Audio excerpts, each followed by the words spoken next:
Nkulamusako gwena awuliriza mu linnya lya Mukama waffe Yesu Kristo. Neebaza Katonda akuumye gwe nange okuba nga tukyali balamu ne tubeera nga atukkiriza okuba nga tubeera bakozi wamu naye. Ekyo nno kikulu nnyo, tugwanidde okubeera nga tukola tutya nga tukisanyukira. Amanya n'eddoboozi nga bulijjo Mazima Kenneth.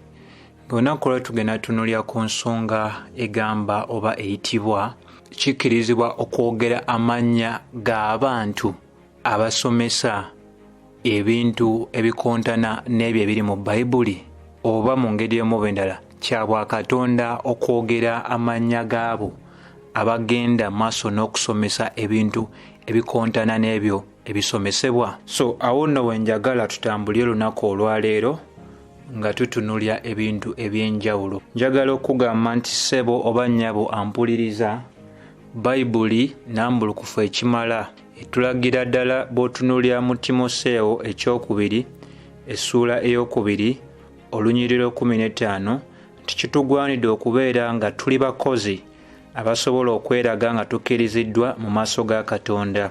Ekitegeeza abo Katonda batakkiriza, gwe nange tetugaanidde kuba nga tubakkiriza. Tulina okuba abakozi abalungi abateetaagibwa kubanga bakwatibwa ensonyi okubeera nga bannyonnyola mu bulambulukufu ekigambo eky'amazima. Kaakano ssebo bannya bampuliriza, leero omutawaana gwe tusinsikanye mu kkanisa gwe gw'okubeera nti abantu balina obunnanfuuso obw'okwefuula nti baagala ekigambo kya Katonda naye nga bakikyawa. Singa omuntu agamba nti ayagala ekigambo kya Katonda aba tajja kukwatibwa nsonyi eyo Bayibuli oba ekigambo kya Katonda bikigenda mu maaso n'okwogerako ng'ebintu ebikyamu bitagwanidde kubanga bikolebwa. Olubiro bye tulimu olwaleero tulina abantu nga bagatta ku kigambo kya Katonda nga bakitoolako, ate ng'ekiro kiri nti bw'oba ng'okitoddeko kkiriza oba gaana ojja kumaliza ng'okigaseeko, ate era bw'okitoolako kkiriza oba gaana ojja kumaliza ng'okola ki? Okigaseeko. So tulina okwewala endowooza egamba nti oyo omusajja wa Katonda tagambwako, alina abagoberezi bangi, alina ssente nnyingi. Ebyo si bye bipimo Bayibuli byetulaga oba si kyekipimo ky'ebyo ebikkirizibwa. Tetulina kubeera nga tukulembeza obungi bw'abantu ne ssente omuntu z'alina waggulu w'amazima ga Bayibuli. Jjukizibwa nti gwe naawe tumanyidde ddala nti Bayibuli etulaga mu Bagalatiya essuula ey'okubiri olunyiriri olusookera ddala paka ku lw'18 Pawulo yennyini yalumba omuntu ayitibwa Peetero, newankubadde nga Peetero yasooka okutambula ne Mukama waffe Yesu Kristo. Esinga okuba nga kikwewuunyisa nti Peetero talina kintu kikyamu kyonna kye yasomesa, wabula enneeyisa ye yagenda neeyitirira ku eyo eyali egwanidde okubeera ng'egobererwa. Singa enneeyisa y'omuntu eba ereetera abalala okubeera nga batambulira mu kubula, tetulina kuba nga tukola ki? Ng'enneeyisa eyo tugijjako amaaso, nga bwe tulaba Pawulo bwe yakolera ddala n'anenya Peetero ng'amugamba ekyo ky'okoze kikyamu. Naye kati gwe nange olunaku olwaleero abantu abasinga be tusinsikana ojja kizuula nti batono nnyo abagenze mu maaso n'okuba nga bategeera amazima agali mu ekyo, kubanga bayimusa erinnya ly'omuntu, ekifo ky'omuntu na biki bye yeekoledde nabiteeka waggulu w'ebyo ebyawandiikibwa nga bagamba tokoma ku oyo eyafukibwako amafuta. Tujjukizibwa nti Bakolinso ekyokubiri essuula esooka olunyiriri olwabiri paka 22 lulagira ddala nti Abakristaayo bonna nabo ffenna twafukibwako amafuta, era kyekigambo kyekimu ekiddibwa mu Yokaana ekisooka essuula ey'okubiri olunyiriri olwabiri n'olw'27 wammatera ne Yokaana ekisooka 4:13. So ffenna twafuna omwoyo omu, teri alina mwoyo asukkuluma ku wa munne. So enjogera eyo egamba nti tokomako yafukibwako amafuta njogera nkyamu, ate ekigambo ekyo yafukibwako amafuta kyakozesebwanga mu Babbulaniya bokka, tetukiraba nga kyali kikozesebwa mu bannamawanga. Ate n'ekirala ekyokuyiga nti newankubadde Sawulo yali yafukibwako amafuta, nabbi Samwiri naye bwe yali mu nsobi ey'okulumbagana Dawudi ng'ali talina kikyamu kyonna kyamukoze, tulaba nti newankubadde Dawudi teyamutta wabula yamunenya n'amugamba ebyo by'okola bikyamu, onnoonyeza bwereere, olinako obukyayi bwa bwereere. Naffe mu ndagaano yaffe eno empya tetukkirizibwa kutta muntu yenna nga tumukolako obulabe ku mubiri gwe, naye omuntu yenna ayinza okuba nga ayitiridde ku ebyo ebyawandiikibwa. Bayibuli etukkiriza ddala okuba nga tunenya abantu abo n'okubagamba okuba nga bakola batya, beenenya. Jjukira omusumba omulungi yagenda mu maaso n'akuuma endiga ng'azikuuma eri emisege. Abatali basumba balungi beebo bennyini abaafuukadde emisege, abaggulira emisege emirala okulya endiga za Mukama waffe Yesu Kristo. So tetulina kuganya muntu yenna asomesa ebintu ebiyitirira ku ebyo ebyawandiikibwa okuba nga aweebwa ekitiibwa. Ekitiibwa ekyo akiweebwe mu eyo gy'agamba nti kanisa ye kasitebeera nga si ya Katonda, akiweebweyo neffe ng'omubiri gwa Kristo ogusembeza mu mazima ga Bayibuli. Tetugenda kuba nga omuntu oyo tumusembeza. Entandikwa ya byonna Bayibuli etulaga singa oba otunuulidde Yuda olunyiriro lwokusatu. Ab'emikwano, kyaŋŋwanira nze okuteekateeka obulungi okubeera nga mbawandiikira ku bulokozi bwaffe bwe tugabanamu, era kaakano n'okubeera nga mbawandiikira mmwe ku nsonga eno nga mbagamba nti mukuume okukkiriza okwo Katonda kwe yatwesigisa omulundi ogumu. Bino bye tukkiriza bye tulaba mu byawandiikibwa, endagaano empya n'endagaano enkadde, tebigenda kuddamu kuwandiikibwa. Ssebo bannyabo, buvunaanyizibwa bwo gwe nange abaalokoka okukuuma ebyawandiikibwa nga tebigattiddwako, nga tebijjulungulibwa, nga teriyo muntu yenna abikendeezaako. So omuntu atanalokoka tagenda bikuuma, wabula ffe abaalokoka ffe abalina okuba nga tufaayo. Ate akagamba akakulu nti bitwesigisiddwa ate nga byatuweebwa omulundi gumu. So tewaliwo muntu yenna alina kujja ng'abuzaabuza abantu nti Katonda ate alina ekirala kyeŋŋambye tekiri mu byawandiikibwa naye gwe genda ku Namulondo egyo gy'otegeera nti no gye yakimpeeredde. Okuwandiika kwa Bayibuli kwaggalwawo dda. Bayibuli si kitabo nti kikyawandiikibwa, wabula kyaggalwawo dda n'ekitabo eky'okubikulirwa. So gwe nange okwewala okubeera nga tugabana mu kibi ky'abalala abasomesa ebintu ebikyamu, tulina okubeera nga tweggulirawo ddala okubeera nga tukola tutya, nga tetukkiriza bintu bikyamu ng'ebyo. Leero abantu abasinga bagumira n'enjigiriza enkyamu kasita babeera nga omuziki gwe bakuba mu kanisa eyo gwe gulabikira ddala okuba nga mulungi. So ebintu ebyo bikyamu nnyo nnyini ddala, Bayibuli tetukkiriza bitambuliramu. Ate era okugattako ku ekyo kyenjagala tubeere nga tunyweza nakyo, kyenjagala tubeere nga tugattako ye Befeso essuula ey'okubiri olunyiriri olwa20. Pawulo awandiikira Abefeso nga bagamba, jjukira yali omutume waffe bannamawanga, nga bagamba nti mmwe mwenna wamu mwazimbibwa ku musingi gwe gumu gwego ogw'abatume wamu ne bannabbi, era nga Kristo ly'ejjinja lyennyini ery'oku nsonda. Ssebo bannyabo, omusingi gw'ekkanisa gwazimbibwa dda, tegwetaagibwa kubanga guddamu nate okuba nga guzimbibwa. Bino bye tugamba omusingi be bantu abeggulidde enjigiriza endala ezikontana n'ebyo ebyatuweebwa dda mu byawandiikibwa. Bw'ogenda Bakolinso ekisooka essuula ey'okusatu olunyiriri lw'11 lugamba nti tewaliiwo kuteekawo musingi mulala wabula ogwo ogwateerwawo edda gwe gwa Mukama waffe Yesu Kristo. Nga zinaaba zimusanze oyo ateekawo musingi omulala, Bayibuli gwe tatugamba kubeera nga tuteekawo. Nga zinaaba zimusanze oyo ayagala okubeera nga yenkanankana ne Kristo, Bayibuli kyetakkiriza. Ebintu ebyo bikyamu. So kudda ku nsonga yaffe nga tumaze ogiwera entandikwa ennungi eyo, nti kya bwa Katonda okwatula amannya gaabo abasomesa ebikyamu. Bayibuli ekkiriza okubeera nga twatula amannya gaabo abasomesa ebikyamu. Bye bintu bye njagala tubeere nga tukola tutya, nga twekkaanya. Kubanga ajjukira entandikwa ya bino byonna era endala gye tulina okuba nga tufaako ye Bakolinso ekisooka 4:6. Bw'otunuulira obuzibu obwali mu kanisa y'Abakolinso, baatuuka ne batandika okuba nga bava ku ebyo bye balina okugoberya, ne batandika okugoberya abantu. Abamu nga bagamba nti ba Pawulo, abalala simanyi ba Peetero, abalala simanyi ba Apolosi. Pawulo kwe kubakyukira n'abagamba, bassebo ne bannyabo, ekituufu kiri nti mmwe temuyina kubeera nga mulowooza ku muntu yenna waggulu w'ebyo ebyawandiikibwa. Ekipimo kya buli muntu yenna agamba nti anaabako nekyayogera mu kanisa bye byawandiikibwa, si suuti gy'ayambadde ey'ebbeeyi, si ekiteeteeyi kyayambadde eky'ebbeeyi, si engatto oba essaawa oba nekireesi byayambadde eby'ebbeeyi, si mmotoka ki gy'ajjiddemu mu kifo ekyo okugabana nammwe, si mmotoka ki gy'avuga, baani abamumanyi ne baani abatamumanyi. Kansuubire kitutegeerekese bulungi ku nsonga eyo.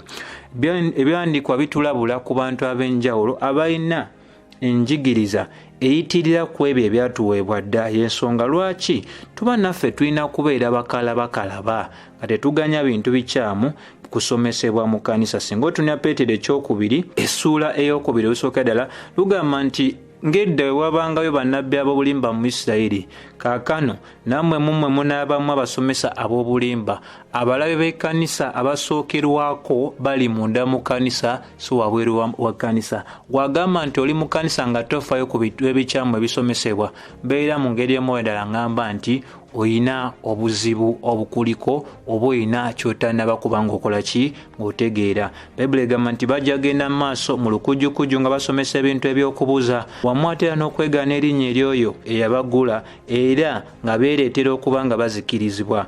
Laba olwokubiri babegamba era bangi banaagoberera engeri yaabwe ey'okusomesa obukyamu nga tebalina nsonyi eri ebyo ebitakkirizika, kubanga bano be basomesa abakwatibwa ensonyi oba boogera ebikyamu ku mazima aga Bayibuli. So kakitegeeza mu nsomesa ya Bayibuli bw'otunuulira Ezekiel 14:10 Bayibuli eraga nti anoonya nnabbi ow'obulimba, obusungu bwa Katonda obunaayibwa kw'oyo nnabbi w'obulimba bwe busungu bumu obujja okuyiibwa kw'abo abamunoonya.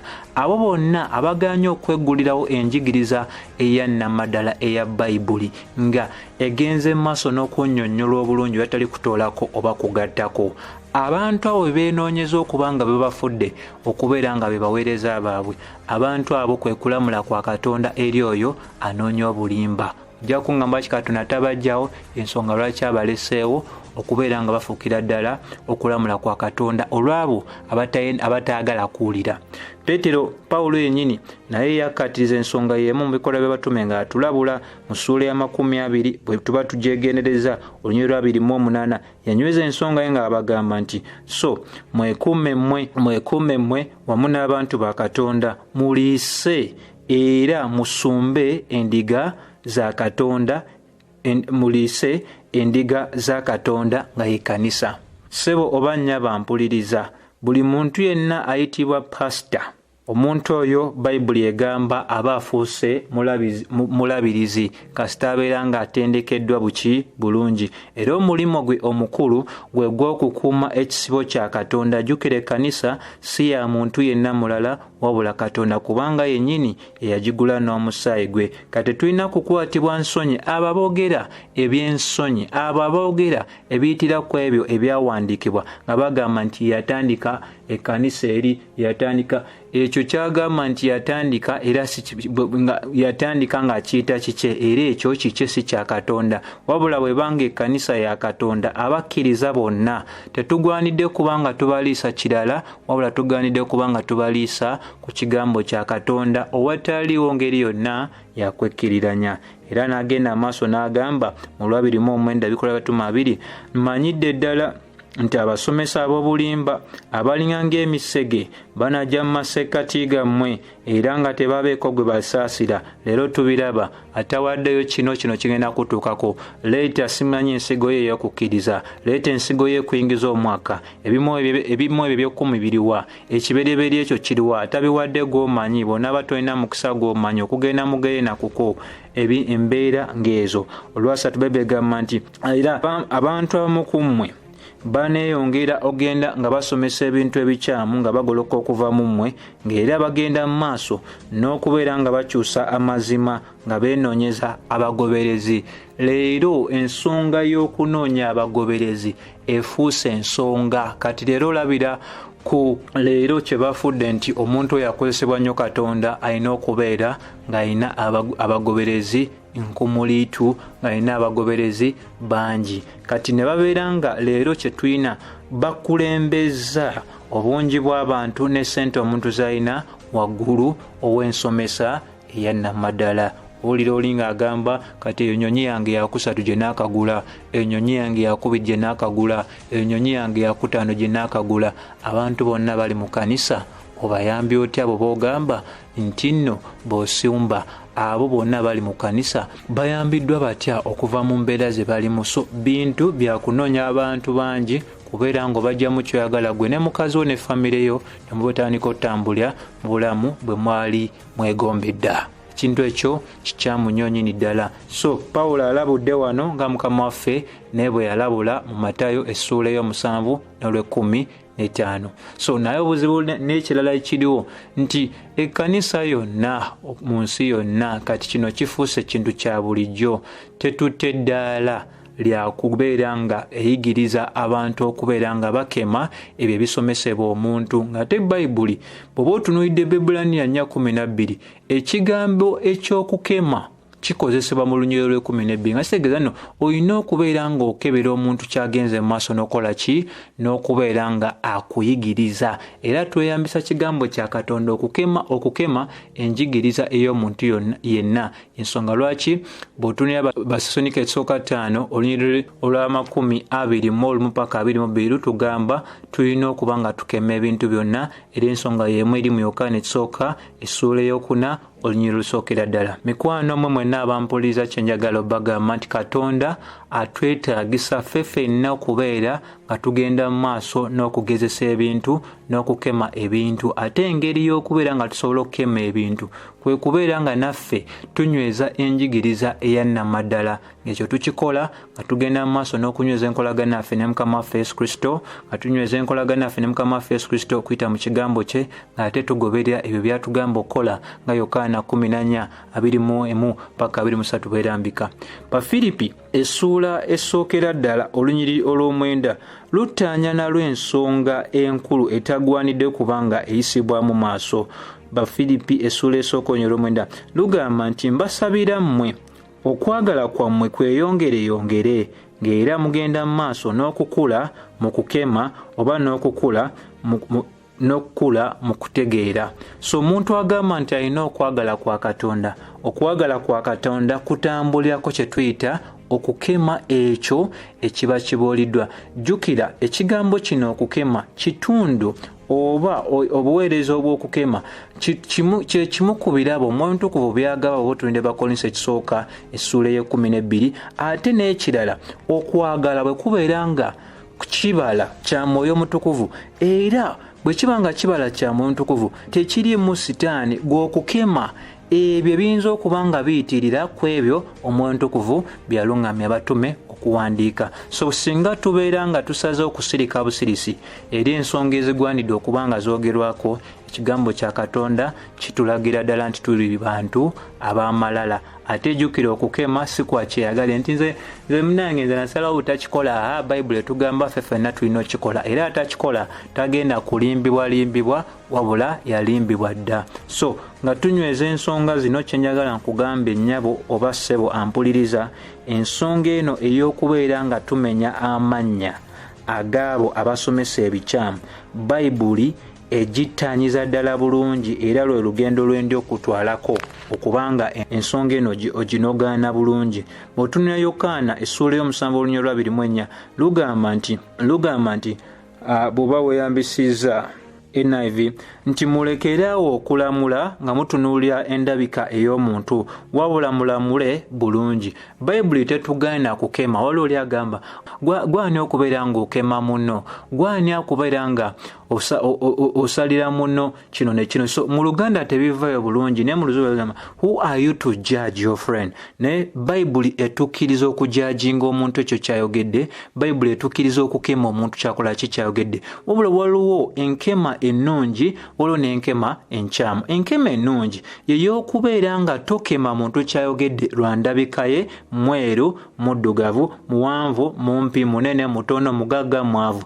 Bayibuli tetukkiriza bigoberera. Ola Bayibuli byetukkiriza okugoberera kwe kubeera nga tuyitirira kwekyo ekyaki ekyokema nga tutunulira ebyomubiri, wabula tukeme nga tuyitirako nga tutunulira ekintu ekiyitibwa ekyo omuntu kyayogedde. Enkeme enkyamu yakutunulira ndabika ya muntu azaalibwawo n'ebisigadde. So Bayibuli tetugaana wabula etukkiriza, kubanga ekigendera ky'okubeera nga tugenda mu maaso n'okema ebyo ebikoleddwa kwe kukuuma enjigiriza ya Bayibuli nga tegenze maaso nakwononebwa, kwe kukuuma erinnya ery'ekkanisa ng'Abakolinso ekisooka essuula ey'okutaano olunyiriri olusooka paka olw'e12 olulambika ensonga, era nga Bayibuli bw'enyweza mu Timoseewo ekisooka essuula ey'okusatu olunyiriri olw'e14 n'olunyiriri olw'e15. So ensonga eno ey'okumenya amannya gaabo abasomesa ebikyamu ekkirizibwa mu Bayibuli ng'engeri ey'okwogera amazima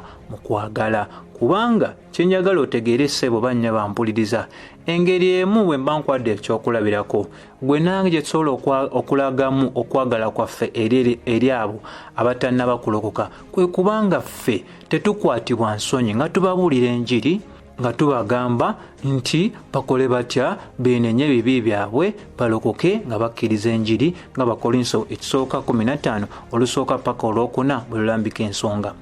Bwe kijja ku bantu abagambibwa nti balokole, tubalaga tutya okwagala kwa Katonda? Tubalaga tutya nti tubafaako nti era tubaagala? Tuba tugwanidde obbasomesa nga tubafuula abayigirizwa, nga tubayambako okukola Mukama waffe Yesu Kristo okubeera nga batuuka ku ddaala nabo ery'okubeera nga bawula ekirungi n'ekibi, nga Babbulani essuula ey'okutaano olunyiriri olw'e12 paka olw'e14 bwe lulambika. Naye bwe kituuka ku nsonga ey'abantu abasomesa ebintu ebiyitirira ku ebyo ebituweereddwa mu byawandiikibwa nga tutunulira abatume, nga tutunulira bannabbi wamu n'abatume n'ensomesa ya Mukama waffe Yesu Kristo, abo engeri gye tubalagamu okwagala kwaffe, kuba bonna Katonda atuyita kwagala bantu bonna, naye okwagala kwaffe tukukozesa okusinziira ku mbeera omuntu gy'akola ki gy'alimu. So eri abo abasomesa ebintu eby'okuwabya abalala nga nabo bennyini tebamanyidde ddala nti baabula, engeri gye tubalaga nti tubaagalamu kwe kubeera nga tugenda mu maaso mu ngeri emu oba endala okubalaga amazima agali mu byawandiikibwa, ate nga tubanenya eri ebyo basomesa ebikyamu singa babeera nga tokaki tebeenenyeza.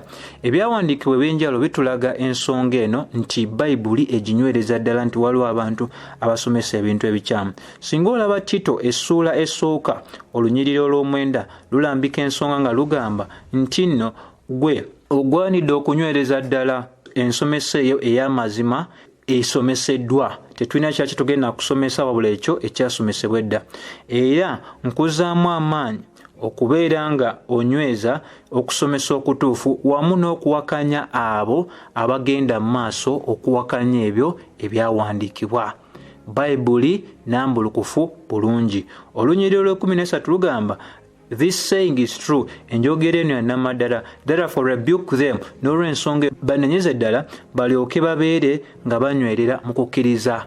So Bayibuli eraga nti ensonga eno ey'abantu abakola ebikyamu nti egwanidde okubeera nga efiibwako ng'era eyogebwako. Era ekintu kye kimu tukiraba mu Tito essuula ey'okusatu olunyiriri olw'e10, Bayibuli etulaga nti warn a divisive man, nti n'ennyoyo omusajja asomesa ebintu ebikyamu omulundi gumu oba ebiri, ekisukka ku egyo omuntu oyo beera nga tolina kintu kyonna kyakola naye. Bayibuli etugamba n'otugamba nti abasomesa ebikyamu omugambako ogusooka n'ogwokubiri nga talaga kukyuka, tobaako nankolagana naye yenna, mulabe ng'omutabuliki, mulabe ng'omumamoni, mulabe nga omujehovah's witness.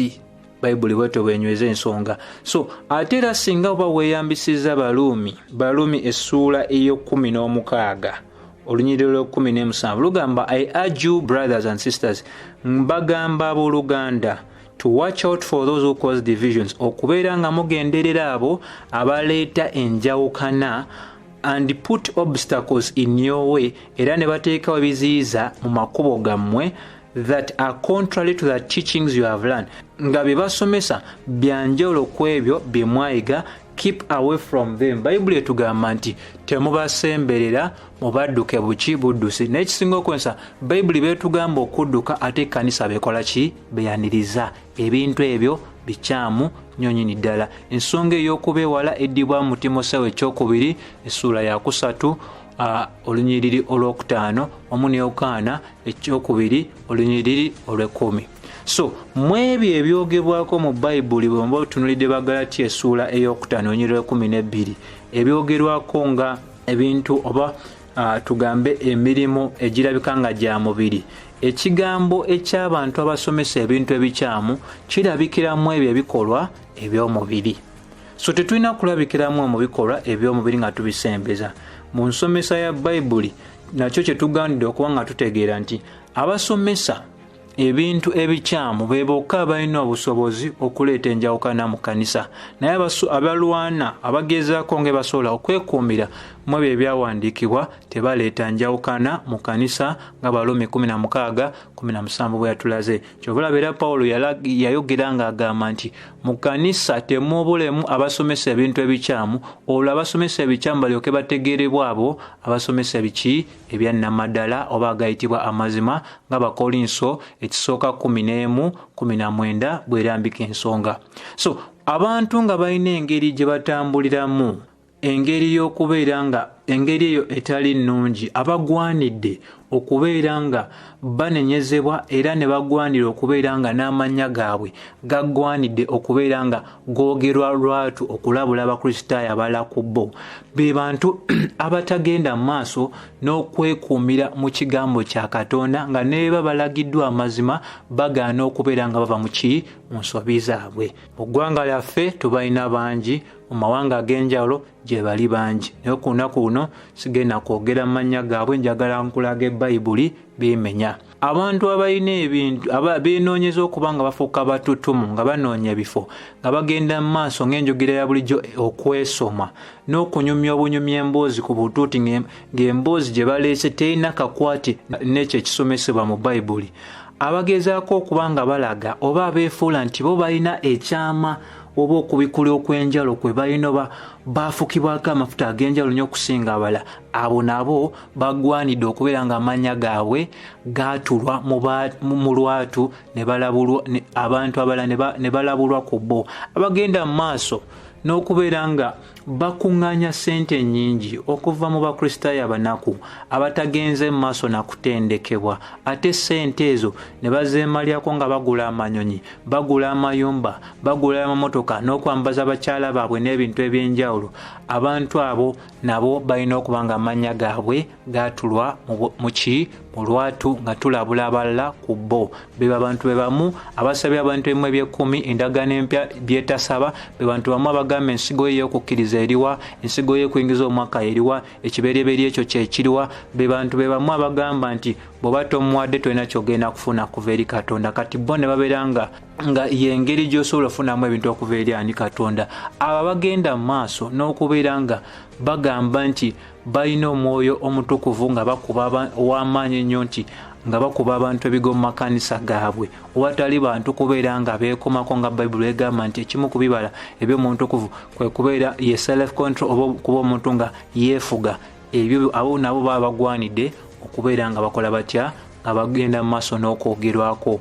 Abantu abo abatasembeza abooluganda basomesa amazima nga bagaana n'abagoberezi baabwe okubanga babaako engeri yonna gye bakolagana n'abo ababawakanya, abo nabo amannya gaabwe nga bagagwanidde okwogerwa mu lwatu. Abawadde obunabbi obw'obulimba, abo nabo galina okukwatwa, kubanga ekyamateeka 18:22 etulaga omuntu gw'osobola okumanya nti oyo nabbi wa Katonda naye atali nabbi wa Katonda. Nabbi wa Katonda tayina bunabbi bwonna bwawa ne butatuukirira. Bano abagamba nti munange nze siri malayika siri kino, ensobi nagikoze gwe tokolangako nsobi wano, ng'oba oyagadde okusoma ekyandikwa kino n'osomamu ekirala, okwogera ekyawandiikibwa mu butanywa mu bukyamu tekiri nga muntu agamba nti bwati bayogera Mukama ate n'oyogeza Katonda ekino nekitabaawo. So n'abafudde obuweereza ng'omulimu nga banoonya bunoonya engeri ya kubba bantu, abo nabo tulina okubeera nga tubeewala n'okubeera nga amannya gaabwe tugaatula lwatu okuba nga tulabula abalala ku bo. So muganda wange, singa weetegereza endagaano empya eraga amannya ag'abantu ab'enjawulo, gwe nange be tugwanidde okubeera nga tugenderera mu biro by'abatume baali bawandiika balabula kwabo abakristaayo abalinga nabo nga balabula ku bantu ab'enjawulo be batalina kubeera nga basemberera nga baatula amannya gaabwe. Naffe mu biro byaffe tulina abantu abeekoledde amannya era gwagenze mu maaso n'okwegendereza bu videos bwaffe obwenjawulo. Abamu tuzanye ne tubalaga ebintu bye basomesa ebikyamu, abamu tutaddeko bifaananyi byabwe, abamu tubaatudde amannya gaabwe. Kati kino oba essomo lino ndikoze lwa kuddamu oyo yenna alina okutya konna okugamba nti olwo oba tolumbye muntu, olwo obeera toleese kwesittaza abakristaayo abato, olwo obeera tokoze kino ne kino, oba kiri ekitali kirungi, olwo oba totambulidde mu bukyayi n'otatambulira mu kwagala. Ssebo oba nnyaba mpuliriza, gw'atakoze ekyo Bayibuli kyekugamba kukola ng'ate kigwanidde okukola ng'otegedde waliwo ensonga entuufu omuntu gy'agendedde ddala mu maaso n'okutambuliramu nga nkyamu ate n'atayogebwako n'atanyezebwa n'atayatulwa linnya lye, ate gwabeera omukyamu gwoba tutambulidde mu ki? Mu kwagala. So singa otunuulira Bikolwa by'Abatume essuula ey'omunaana paka onyolwa 24, Bayibuli etulaga omusajja amanyikiddwa nga Simyoni eyali omusamize. Yalimbalimba nga bwe yali alokose n'ebisigadde, ne mu masekkati g'olugendo lwe atandika okugamba Peetero ne Yokaana nti yandiyagadde okubawa akasente bamuwe amaanyi ago ag'Omwoyo Mutukuvu, nga ne buli yenna gwateekako emikono gye Omwoyo Mutukuvu abakkako. So embeera eyo Bayibuli etulaga nti Peetero n'amukyuka n'amugamba ozikirire ne ssente zo weenenye musajja gwe, ne Bayibuli tetulaga nti nno Simyoni eyali omusamize yeenenya, wabula yakyuka bukyusi ne yagamba Peetero nsabira Katonda nsonywe, kwenenya tekukolebwa munno gwakwekolera. Bino si bya bukatuliki. So n'ekirala ekisinga okuba nga kikulu era Bayibuli y'emu eddiŋŋana. Singa otunya Timoseewo ekisooka olunyiriri 19 paka 20, Pawulo alabula Timoseewo ku bantu nga Hymenaeus ne Alexander abaatuuka ne bagaana okunyweza ensomesa ya Nnamadala, ne batandika n'okubanga okukkiriza kwabwe bakutomeza oba okukkiriza kwabwe baamala mu kifo kye bali badde nga beekuuma nga baatomera buki? Butomezi, ne babeera nga bava ku mulamwa. So Bayibuli ennyonnyola abantu bano ababiri, Hymenaeus ne Alexander.